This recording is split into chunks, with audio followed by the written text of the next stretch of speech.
Fala, meu lindo! Minha linda!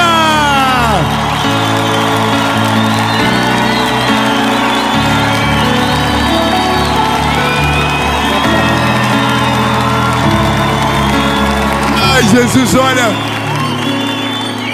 eu quero ser uma pessoa melhor. Você quer ser uma pessoa melhor? Amém. Ninguém está irritado com nada. Tudo deu certo, nada fora do lugar, nada quebrado, nada faltando. Olha, essa é uma nova estação do nosso canal, uma nova estação daquilo que o Senhor está fazendo. Esse é o fôlego da semana. E a partir de agora, aqui no nosso canal do YouTube, toda segunda-feira, às 5 horas da manhã, você tem a série que nós gravamos a cada 2 meses. Mas agora, você também tem aqui no nosso canal, quinta-feira, 7 horas da manhã, um fôlego para a sua semana. E, ai meu Deus, está começando aqui em São Paulo. E todos os meses... Olha, não é por nada eu ter escolhido São Paulo, é porque talvez é porque o povo aqui é sinistro, animado. Sabe, essa é talvez uma das coisas mais difíceis de nós dizermos que queremos ser uma pessoa melhor, ou até talvez é fazer uma coisa importante. Talvez a gente diga com muita facilidade que quer ser uma pessoa melhor. O nosso único problema é para dizermos, ou dizer e declarar que nós queremos ser uma pessoa melhor. O correto seria reconhecer aonde nós somos a pior versão. Em qual área da nossa vida nós não estamos bem. E isso talvez é a maior dificuldade, porque mexe com uma das coisas mais difíceis do ser humano, que é o orgulho. E o nosso orgulho, ele até deixa a gente dizer que quer ser melhor. Ele só não deixa a gente reconhecer aonde nós somos ruins. E o Evangelho, ele vem justamente de confronto com esse nosso orgulho, que desvia a atenção da onde é o nosso ponto fraco. É justamente nesse ponto onde o Evangelho nos confronta, e é onde a gente coloca o escudo por cima. Ou pior do que isso, normalmente quem é muito santarrão, que se diz muito perfeito, ele é alguém que está apontando com uma força muito grande para um lado, para colocar uma cortina de fumaça naquilo que ele tem problema. Então eu tenho medo de 2 lados.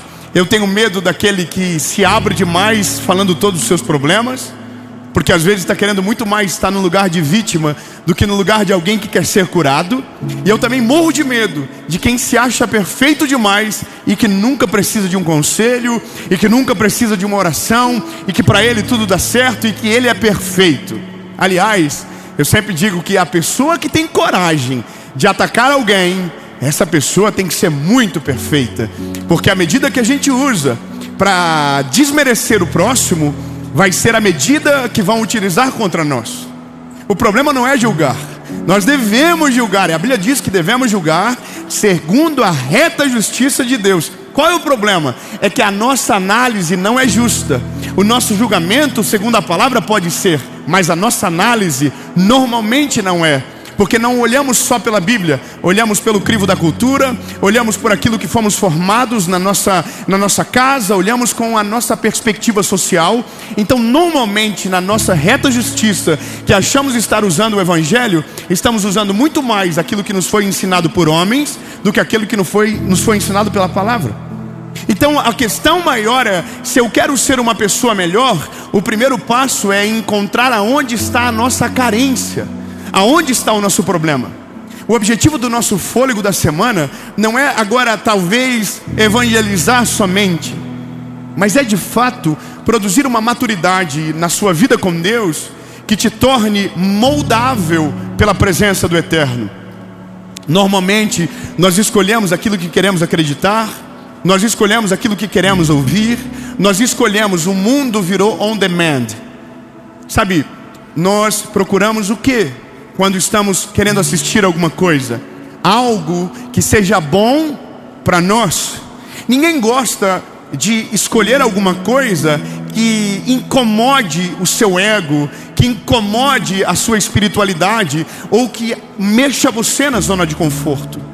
Mas o que eu acho interessante é porque a palavra traz a história de um homem que descobriu o que Jesus estava passando e que tomou uma decisão, mediante a sua função social, de colocar tudo em jogo para ver esse homem passar.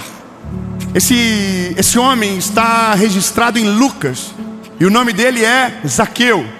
Esse homem, ele é baixinho, ele é um homem muito rico, mas ele é um cobrador de impostos. Ou seja, ele era contratado pelo um governo que havia sitiado aquela cidade, e ele cobrava do seu próprio povo. Então o próprio povo odiava ele, e a medida que ele usava para cobrar o seu próprio povo não era justa, não era leal. Então ele era um homem odiado, mas de alta patente. Ele era um homem odiado, mas que lá no fundo ele era um ser humano. Uma coisa que a gente precisa entender rápido na vida é que nós olhamos para os personagens que o mundo nos apresenta, mas que todos eles também são seres humanos. Deixa eu falar uma pessoa famosa aqui. Qual é a pessoa mais famosa do nosso país hoje? Um nome: Neymar. Então, deixa eu dizer, ele é ser humano. As pessoas tratam ele na internet como se ele fosse um personagem, mas ele é um ser humano. Eu já fui na casa dele. Ele come comida igual a gente. Ele vai também lá. O quê? Na sala. Sabe, nós acabamos desconfigurando o ser humano do personagem que é o perfil que a gente segue. Esse homem, ele era um ser humano, mas todo mundo só conhecia o personagem. E o personagem dele era cobrador de impostos. Ou seja, se ele é um cobrador de impostos, ele não merece estar perto de Jesus, ele não merece chegar perto, ele não merece o acesso. E a Bíblia diz que para dificultar ainda, nem de longe ele conseguiria ver, porque ele era baixo. Só que então a Bíblia vai dizer, porque ele reconhece que precisa daquele homem, ele tem a curiosidade de saber se aquele homem tem poder. A Bíblia diz que então ele vai, sobe em cima de uma árvore para ver Jesus passar. Imagine a cena: um homem rico, milionário, odiado, em cima de uma árvore, se sujeitando àquele momento, porque queria ver Jesus passar. Só que aí a Bíblia diz que Jesus, quando passa, olha para cima da árvore e diz: Zaqueu, desce depressa, que hoje eu vou na sua casa. 3 glória a Deus. Eu não sei se você lembra de quando você era um Zaqueu. Eu não sei se você lembra quando aquele dia que você deixou Jesus entrar na sua casa, mas que antes de ele entrar na sua casa, você era só um personagem no meio da multidão. Zaqueu é só um personagem no meio da multidão, mas Jesus não o trata como personagem. Jesus lhe trata como alguém humano, como alguém que precisava dele, na mesma proporção do que aqueles que pareciam merecer no meio do povo. Então Jesus diz: eu vou na sua casa. Vamos de novo. Jesus olhou para ele e disse: Zaqueu, desce depressa, porque hoje eu vou na tua casa. Bom, se o Jesus o The Chosen for na minha casa, eu passo mal. Imagina Jesus de verdade. Eu vou na tua casa, Zaqueu. Zaqueu já está assim, já, ó. É hoje que a casa cai, é hoje que a casa cai. E aí que está o problema: quando tem alguém querendo mudar de vida, tem gente que pensa que já mudou de vida, dizendo: não pode, não deveria ir na casa dele, deveria ir na minha casa. Oh meu Deus, você já viu isso acontecer? Você já viu alguém que critica quando Jesus resolve ir na casa de um Zaqueu? De alguém que é só um personagem, de alguém que talvez a gente acha que nem de fato é real? Já viu? Amém. Mas Zaqueu não é um personagem. Zaqueu é um homem que quer ser uma pessoa melhor. E o primeiro passo para a gente ser alguém melhor, é deixar Jesus entrar dentro da nossa história, é levar Jesus para o ambiente da nossa intimidade, é levar Jesus para um lugar que poucos acessam, mas se Ele entrar, não vai ser mais igual. Eu vou te explicar uma parada rápida, que quanto antes você entender, melhor. Ninguém consegue reconhecer fragilidade e maldade se não for o Espírito Santo para nos convencer. Ninguém. Não existe ser humano que seja tão profissional e autodidata na vida para dizer, eu sei onde está o meu problema. Não, ninguém consegue. A Bíblia diz que a função do Espírito Santo é convencer o homem do pecado, da justiça e do juízo. A boa notícia para você é que até para se arrepender, você precisa dele. E para mudar de vida, nem se fala. Então só começa a obra quando você deixa ele entrar dentro da sua casa. Se tiver alguma pessoa ruim perto de você, olha para ela. Que coisa linda, que cena boa. E diga para ela, só melhora. Rapaz, tem gente que olhou mesmo, que coisa linda. Porque isso é uma coisa, a gente consegue reconhecer muito mais no outro do que na gente. Mas diga, completa que você foi corajoso, diga, só melhora depois que ele entra. Ponto. Só que aí que está, depois que ele entra, ele nos convence.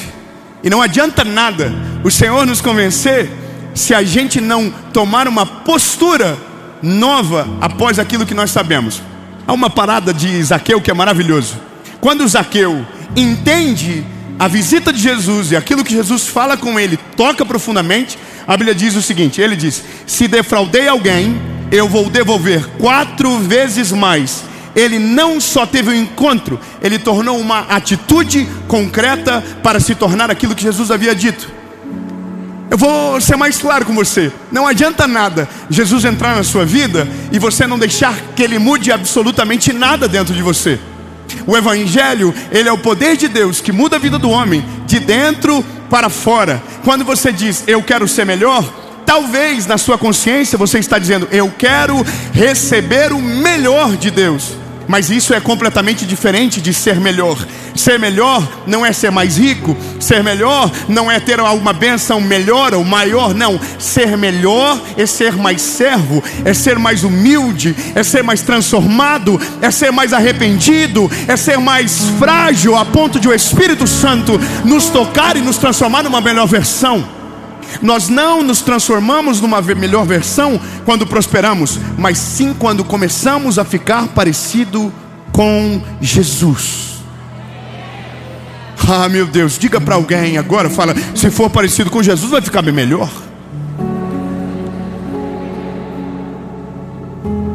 Tá vendo? Eu só fiz para você fazer as pazes com quem você ofendeu olhando para o lado. É só porque ficou um pouquinho de climão. Como a nossa ideia é ser breve, então compreenda rápido. O primeiro passo para ser alguém melhor é reconhecer aonde está o nosso pior. Só que lembrando, se nós não conseguimos fazer isso sozinho, nós precisamos de Jesus.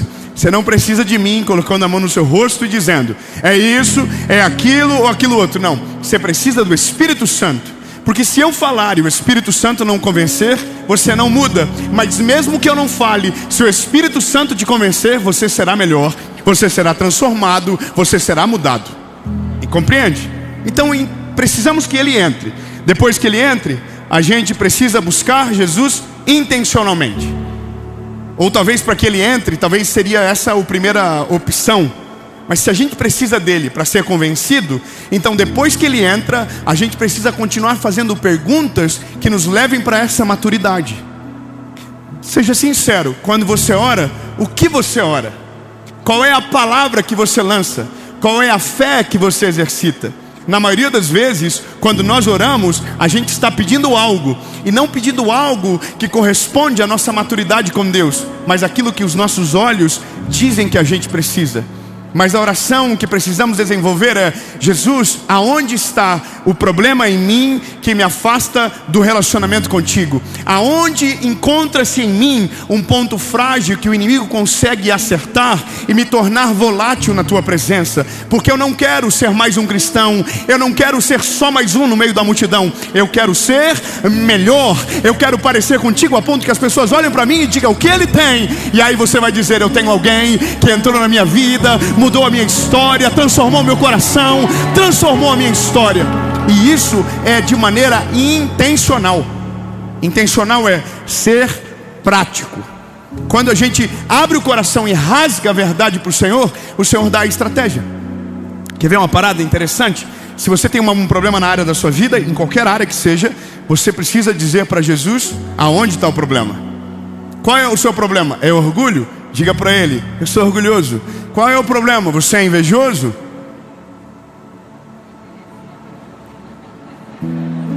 O que foi? Oh meu Deus, eu não estou falando nada de você. É o Espírito Santo que te convence. Mas depois que ele te convencer, você precisa reconhecer. E esse é o problema. O Espírito Santo convence, a gente diz: não, jamais, eu sofro de inveja. E aí o Espírito Santo está dizendo assim: não, você é o invejoso, você é o fofoqueiro, você é o maldizente, você é o que reclama. E aí que tá, depois que ele diz, reconhece rápido. Quanto antes você reconhecer, mais rápido você vai colocar a luz em cima. E depois que a luz estiver em cima, então agora, depois do diagnóstico, a cura será ministrada sobre você. Amém?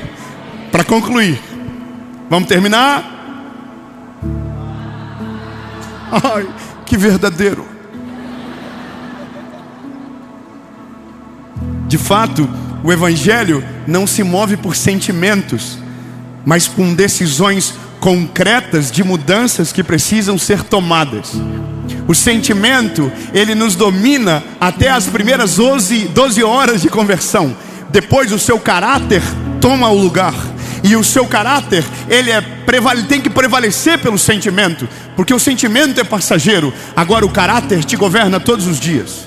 Então não é Jesus entra no meu sentimento e repousa só nessa área. Jesus entra no meu sentimento, que por lá normalmente ele entra. No dia que estamos fragilizados, no dia que estamos quebrados, no dia que estamos, sofrendo, e ele entra. Mas depois que ele entra Jesus, agora eu preciso que o Senhor governe sobre o meu caráter. E é nesse dia que você vai conseguir se tornar alguém melhor. E no dia que você achar que você for melhor e perfeito, comece tudo de novo, que alguma coisa deu de errado dentro de você.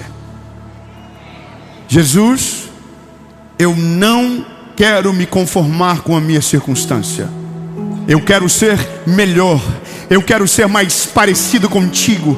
Eu quero me parecer de verdade com aquilo que o Senhor é. Portanto, Espírito Santo de Deus, faz algo novo dentro de mim. Muda a minha casa, muda o meu coração, muda os meus olhos, muda tudo aquilo que te rouba, que te afasta do meu coração. Porque se preciso de ti para ser melhor, e para ser melhor não para agradar os outros, mas para te agradar e honrar o teu nome na terra.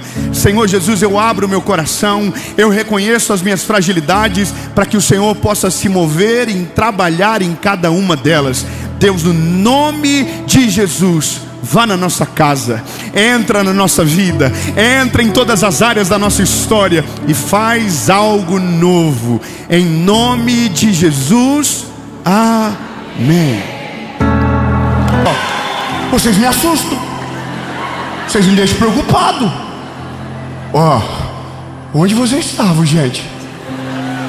Nós estamos em Belo Horizonte.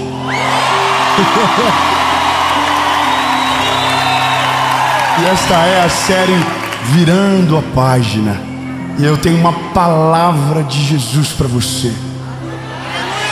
Meu lindo, chegou a hora de você virar a página e viver aquilo que o Senhor tem para você. Não importando nada do que aconteceu, não importando de trauma, não sendo refém de absolutamente nada, mas virar a página para que Deus possa fazer aquilo que só Ele tem o poder para fazer na sua vida. Mas antes de nós irmos para essa palavra, eu quero te pedir algo bem importante.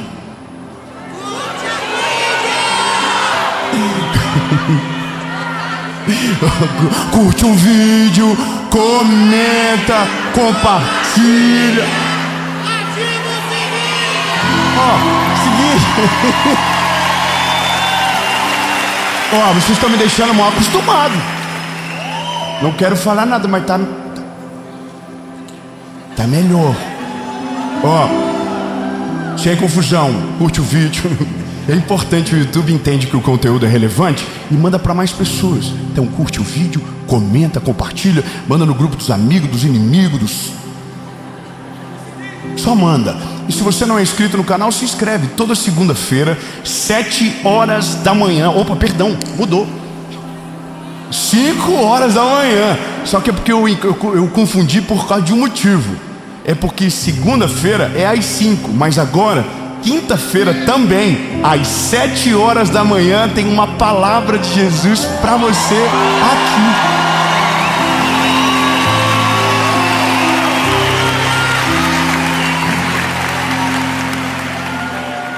Tá chegando.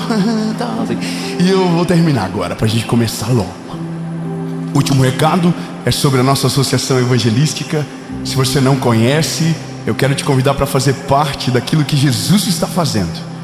Nós somos hoje mais de 340 mil pessoas sendo cuidadas, aconselhadas, discipuladas, e tudo através da nossa associação, que além de tudo, hoje nós temos colégio no Paquistão sendo cuidado por nós, e coisas incríveis estão acontecendo. Eu quero que você seja parte, ou como um voluntário, ou como um aconselhador, como um capelão, ou quem sabe alguém que vai ser aquele que estende a mão para que o projeto vá mais longe, como um doador. Então todas as informações que você precisa estão aqui. E agora eu quero te chamar para o vídeo. Tire todas as distrações e se prepare, porque Deus vai falar com você. Vamos para a mensagem?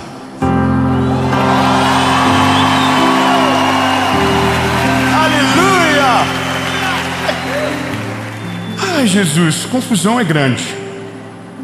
Confusão é grande porque o tema é aquele tema que meio que parece assim que é tão fofo, mas é uma incomodação gigante falar sobre isso.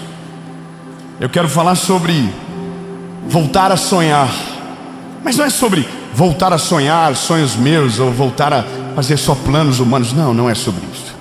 É sobre o que acontece quando na nossa vida dá tudo errado, quando tudo foge do nosso controle, quando a vida machuca demais e a gente perde a capacidade de sonhar, de crer que é possível viver algo sobrenatural. E eu não sei se você percebe, mas o mundo está cheio de pessoas sem brilho nos olhos, e elas não são culpadas, elas só apanharam tanto. Já deu tanta coisa errada que chegou um momento que elas só anestesiaram. Então elas não esperam nada melhor na vida. Não há nada de novo para acontecer. Os planos de Deus, que planos? Já vivi tanto, nada aconteceu. Então parece que a fé vai esmurecendo e os sonhos vão morrendo. E de fato, quando você para de sonhar, que é uma coisa tão humana, que é uma coisa que advém de uma saúde emocional para se viver e ter, então de repente você só começa a existir, e agora a sua vida é um peso na terra. É um peso para você, é um peso para sua família, é um peso para quem te cerca, é um peso para o teu reflexo no espelho. Quantos de nós hoje, nós olhamos para aquilo que vivemos até agora e não há nada para nos orgulhar, não há nada que a gente fique feliz para contar? Ou talvez porque a nossa visão está deturpada para não reconhecer todo o bem e o favor que já recebemos, ou porque apanhamos tanto que de repente acabou toda a esperança. E eu tive isso na minha vida já, eu sei do que eu estou falando, de passar por uma circunstância tão pesada, tão dolorida, que de repente não havia mais futuro, não havia mais história, e basicamente era sobreviver e esperar o fim chegar. E essa é a palavra que vai trazer ressurreição para você aqui hoje. 3 améns, eu vou falar de novo. Eu não sei a condição que você está, ou aqui, ou você que está na sua casa, mas vai colocar um combustível tão poderoso dentro de você, que quando essa mensagem terminar, o teu olho vai estar esbugalhado. Você vai estar com sangue no olho, dizendo: aonde é o próximo passo? O que eu preciso fazer? Aonde Deus está me esperando? Mas você não vai permanecer na condição que está. Você vai voltar a viver, você vai voltar a respirar, você vai voltar a viver aquilo que Deus tem para você. Eu estou cansado de encontrar gente em aeroporto, gente em todos os lugares que dizem: eu estava vivendo a pior fase da minha vida. Uma mensagem chegou e me trouxe para a superfície. E essa história que eu quero ler para você é uma história de tragédia, que de repente alguém que não para, não desiste, é trazido para a superfície. A história é de Ruth. Ruth capítulo 2, são 4 capítulos, é até difícil de achar. São só 4 capítulos e tá aqui. Ruth, a Rutinha. Ruth capítulo 2 diz: eu ouvi falar, aliás, deixa eu ver, acho que eu vou escolher um versículo melhor. Vamos lá. Eu ouvi falar de tudo o que você fez pela sua sogra, desde que o seu marido morreu. E sei que você deixou o seu pai, a sua mãe e a sua pátria, e veio viver entre a gente que não conhecia. Que o Senhor a recompense por tudo o que você fez. Que o Senhor, o Deus de Israel, cuja proteção você veio procurar, lhe dê uma grande recompensa. Ruth é uma história incrível, porque o começo do texto, Ruth, por mais que o livro leve o nome dela, a história está falando sobre Noemi no começo. Noemi é sogra de Ruth. Noemi é casada com Elimeleque, estão vivendo numa fase de muita fome. Eles têm 2 filhos e eles vão para uma cidade chamada Moabe.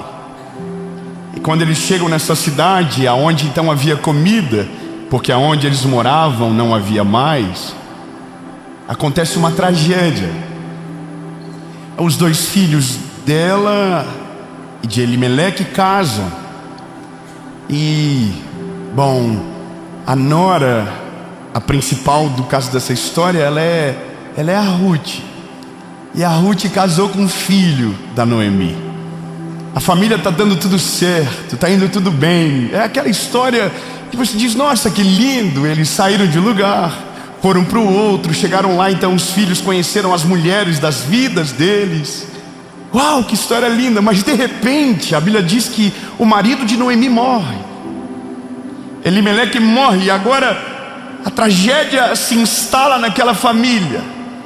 E quando se instala na família, então agora a tragédia vai adiante. Parece que entrou e ficou. Os 2 filhos de Noemi morrem. E agora Ruth, uma jovem de Moabe, moabita, na sua terra, casada, tinha acabado de casar, perdeu o seu marido.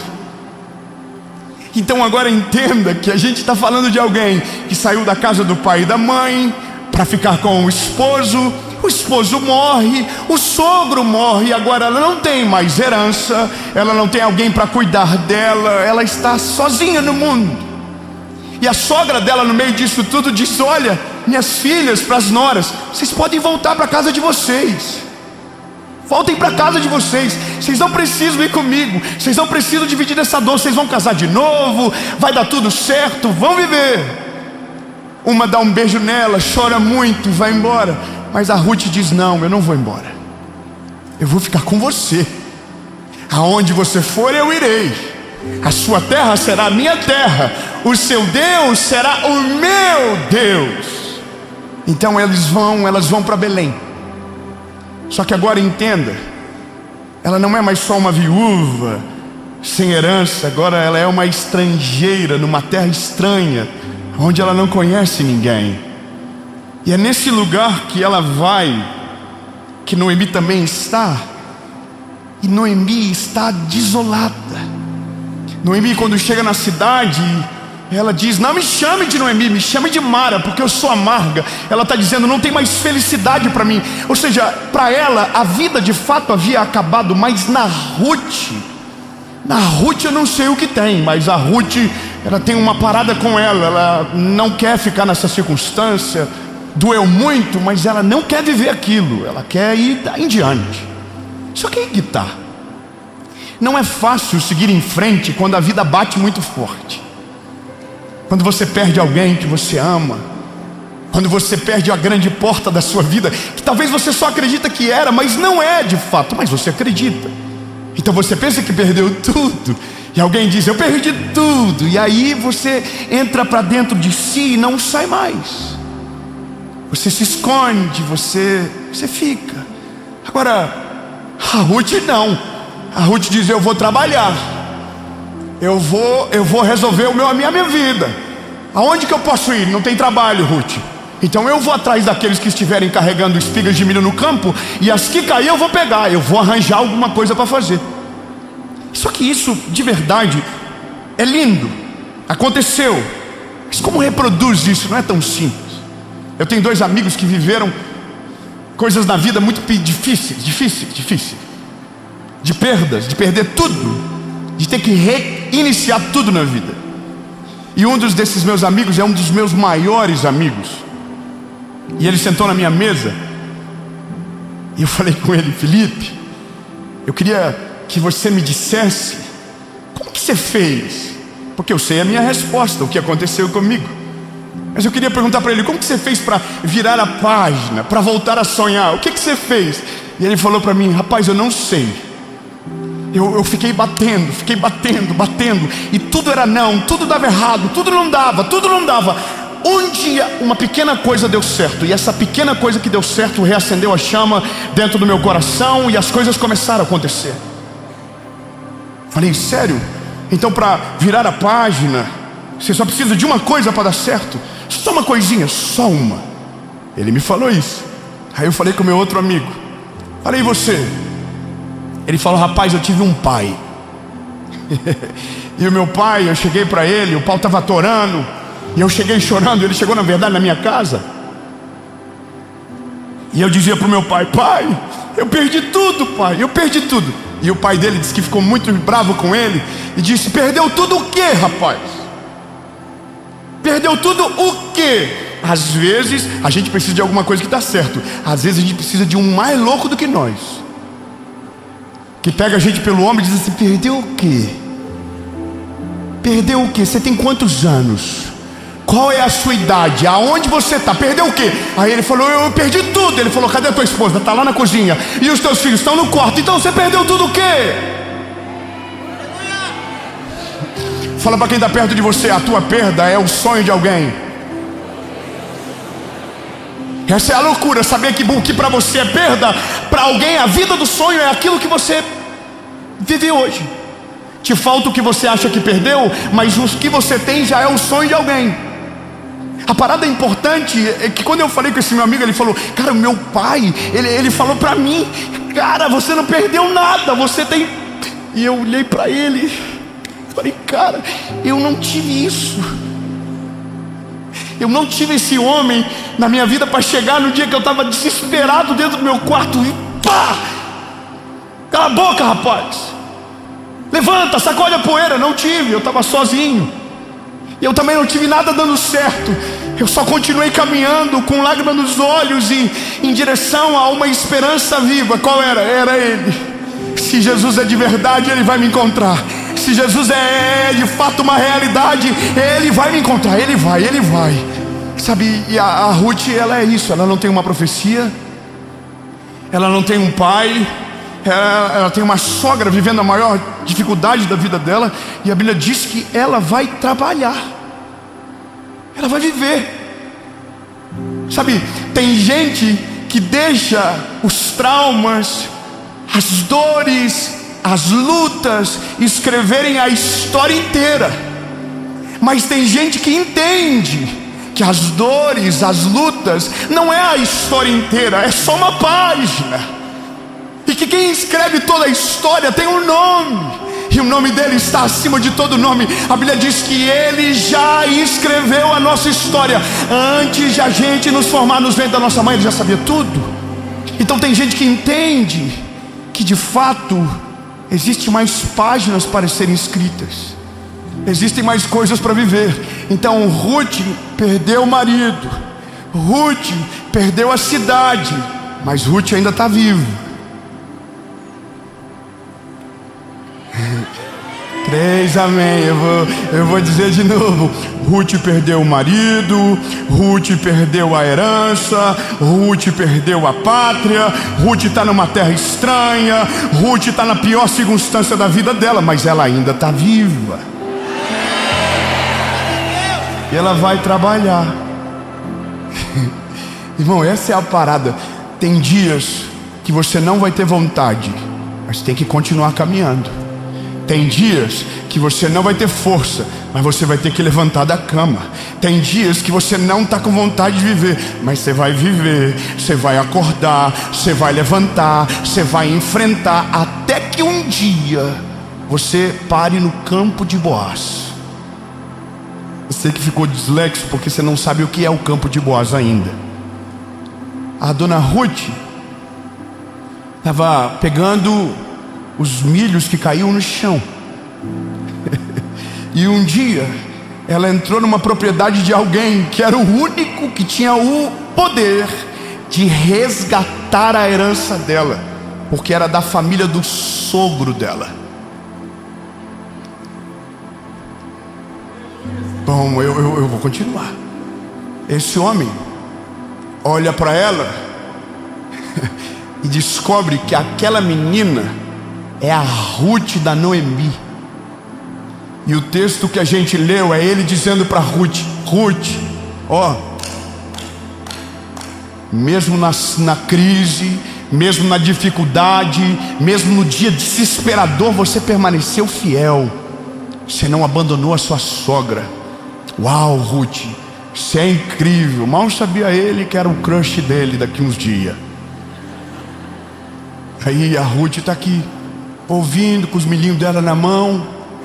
E ele diz: ô Ruth, Deus vai abençoar você, Ruth. Deus vai recompensar você, Ruth.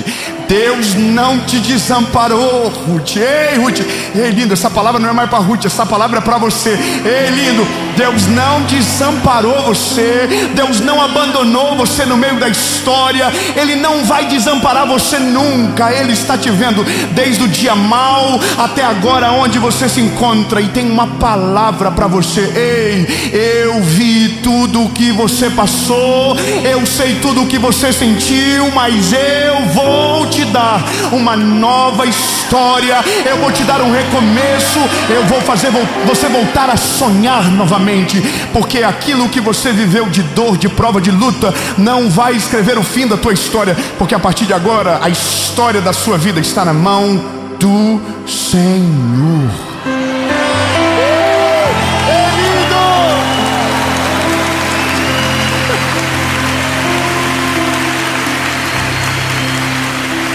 Sabe o que eu acho maravilhoso? É olhar para a cara da Ruth, e a Ruth não está entendendo nada. Ruth não está entendendo nada. Irmão, no meio de uma plantação de milho, ela não encontrou só o amor da vida dela, ela encontrou a salvação de Deus para a história dela. 3 pessoas, vamos de novo. Meu lindo, você não vai encontrar a salvação escondido no fundo de uma cama.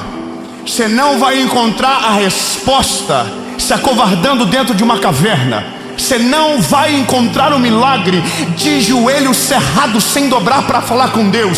Você não vai encontrar uma saída se você não procurar em todas as portas. Meu conselho para você, a minha palavra para você é: levanta da onde você está, mesmo com lágrimas nos olhos, mesmo com lágrimas correndo, o choro não para. Mesmo assim, continua andando.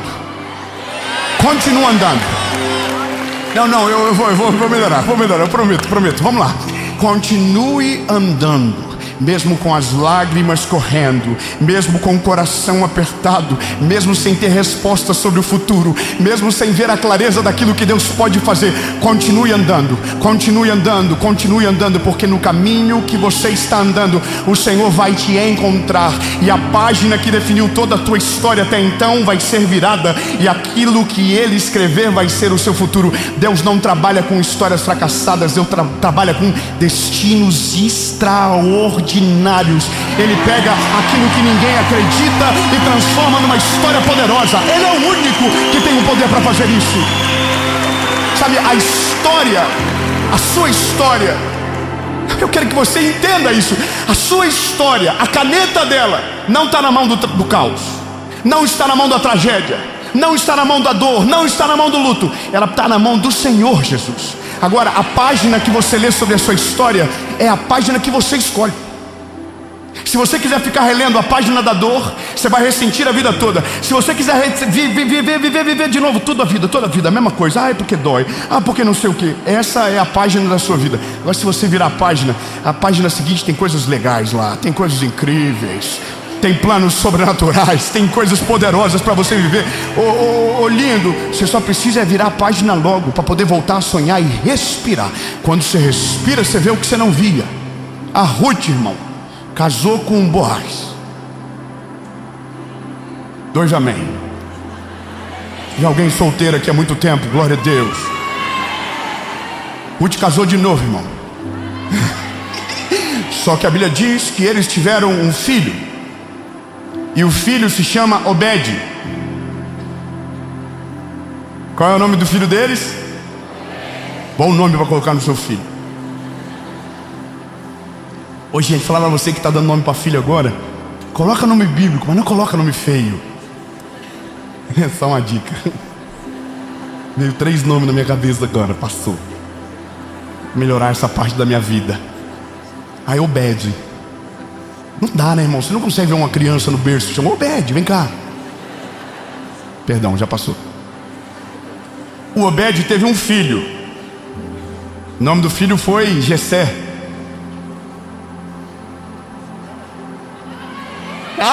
Calma. Jessé teve um filho, na verdade vários, mas o nome dele é Davi.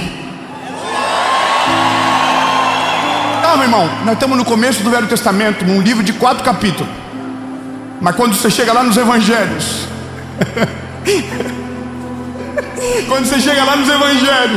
aonde a história de Jesus está sendo contada, uma mulher aparece na genealogia de Jesus. Qual é o nome dela? Ruth. Aquela mulher que perdeu tudo, aquela mulher que não tinha herança, aquela mulher, é a mesma mulher que eu estou falando, é a mulher que agora é estrangeira. Não, irmão, ela não parou, ela não desistiu, ela não abandonou, ela não pulou do barco, ela não deixou a dor sucumbir, ela venceu. Então a história vai dizer lá na frente, a Ruth é sinistra, irmão. A Ruth está lá na genealogia de Jesus. Ela está lá, ela entrou na história, nem sabe ela, mal sabe ela, mas de uma coisa ela sabe: ficar em Moabe e ficar revivendo luto não faz sentido. É melhor ir com a sogra do que ficar lá.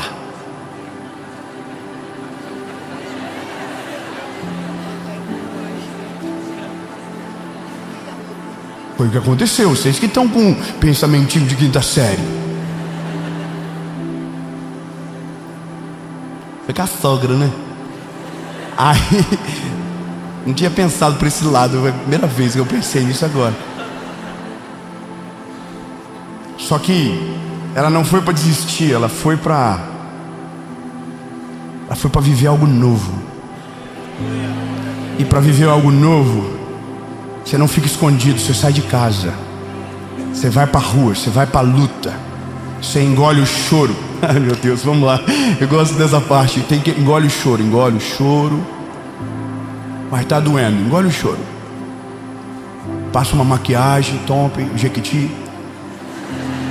Passa uma maquiagem, as mulheres, os homens lavam a cara, top, penteia o cabelo para trás, old money. Finge que nada está acontecendo, o inimigo vai ficar confuso. Sai de casa e vai viver. Não tem nada acontecendo ainda, mas pode ter certeza que Deus não abandonou você no meio da história. Não, eu quero falar de novo para você refrescar a sua memória. Deus não abandonou você no meio da história. Não abandonou. David, como assim, David? Ele não abandonou. Não, ele não abandonou. Aí você vai dizer, mas eu tive luta, eu tive dor, eu tive processo e parece que tudo está perdido. Vou dizer de novo, ele não abandonou. O que ele está fazendo? Esperando você virar a página, esperando você confiar que ele está no controle de todas as coisas. Vira a página, volte a sonhar que tudo aquilo que veio para te parar vai ser testemunho do que Deus vai fazer na sua vida. Então, lindo, lindo, lindo, só levanta a cabeça, enxuga a lágrima, engole o choro, respira fundo e vai para a luta. Até que, do nada, Deus traga a resposta que você esperava, o conforto que você precisava. E nesse dia você vai olhar para trás e vai dizer, entendi, valeu a pena. Entende? Eu termino dizendo para você o seguinte: esse meu amigo, esses meus dois amigos, na verdade, eles são a média do que nós somos. Eu também sou assim. Quando a gente está na crise, passando por dificuldade, a gente não consegue ver nada. É só tudo é ruim, já viu? Se você não está bem, irmão, tudo é ruim. Eu me lembro que no dia mais difícil da minha vida eu fui no mar, na praia. Irmão, o vento do mar me entristecia. Você está rindo porque eu não é você. Eu não conseguia entender o que eu estava sentindo. Era uma dor que, sabe, me judiava. E a loucura é porque nem a minha esposa, que na época era minha namorada, sabia o que eu estava passando. Mas eu estava lá, fingindo que estava tudo bem, sabe? Fingindo que estava tudo bem, mas tentando viver, tentando me levantar, tentando viver, tentando me levantar. Até o dia que o Senhor me encontrou no meio do caminho e disse: ei, lindão, chega, agora eu assumo daqui. Chega, agora eu vou assumir daqui. A partir de agora é comigo. Agora é comigo. Aí, lindo, a página virou. Quando a página vira, aí você volta a sonhar de novo. Aí você começa a ficar leve de novo. Aí você volta no mesmo lugar. Isso é maneiro. Você vai voltar no mesmo lugar. E o mesmo vento que te entristeceu vai te dar uma alegria tão gigante, porque não é um vento original.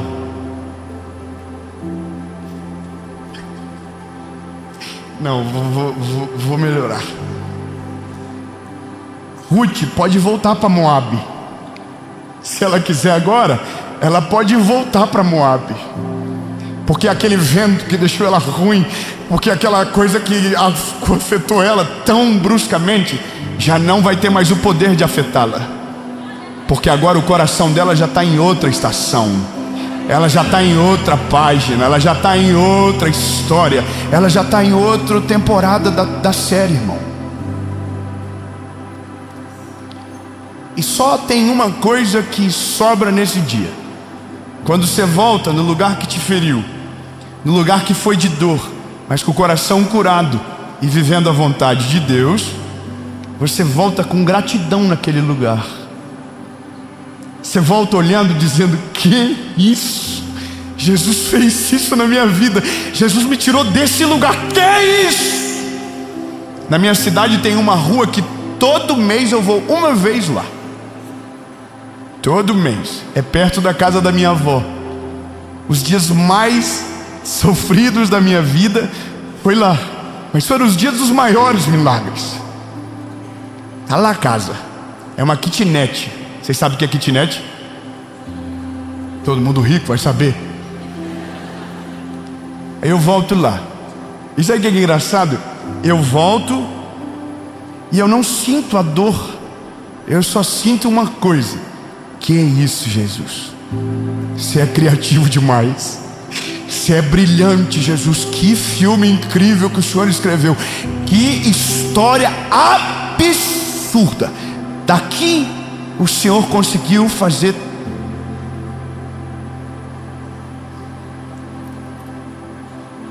Você não pegou, né? É que você não sabe de onde Deus me tirou, meu lindo, para estar aqui hoje na Lagoinha Belo Horizonte, olhando para vocês aqui na baguinha do olho.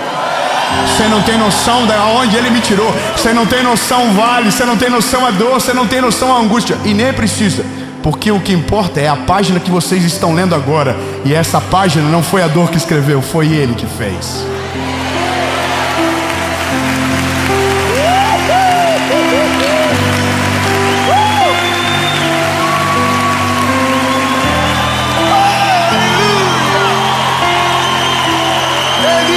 Eu quero declarar algo de Jesus sobre a sua vida. A página da sua história que as pessoas irão ler daqui uns dias não é a página da dor, não é a página da angústia, não é a página da perda, não é a página da prova. É a página daquele que passou pela prova, passou pela angústia, passou pela dor, mas venceu na autoridade que há no nome de Jesus. Quem está vindo lá? Quem é ele? Quem é ela? Alguém vai dizer: rapaz, pensa num homem de garra, pensa numa mulher guerreira, pensa em alguém que teve tudo para desistir, mas permaneceu de pé e Deus está honrando, Deus está fazendo, Deus fez algo extraordinário. E nesse dia me chama para festa aqui. Porque é só Deus que tem o poder para fazer algo assim na vida de alguém. Transformar o luto em festa, a perda em ganho, a batalha em destino. É só Ele que tem o poder para fazer. Jesus, muito obrigado. Obrigado porque o Senhor hoje chacoalhou os nossos ombros. Na falta de um pai, na falta de um amigo, a Tua palavra nos encontrou. Debaixo das nossas desculpas, dentro de quartos fechados, sacudiu a gente, continua andando. Nós não vamos parar não, Jesus. Nós vamos engolir o choro. A gente crê que o Senhor tem algo grande para fazer. E mesmo que os nossos olhos ainda não enxerguem, a gente não vai ser paralisado pela história. A gente vai viver aquilo que o Senhor tem. A gente vai viver o Teu plano. A gente vai viver a Tua história. A gente vai viver a Tua vontade. E vai ser extraordinário, Jesus. Em nome de Jesus.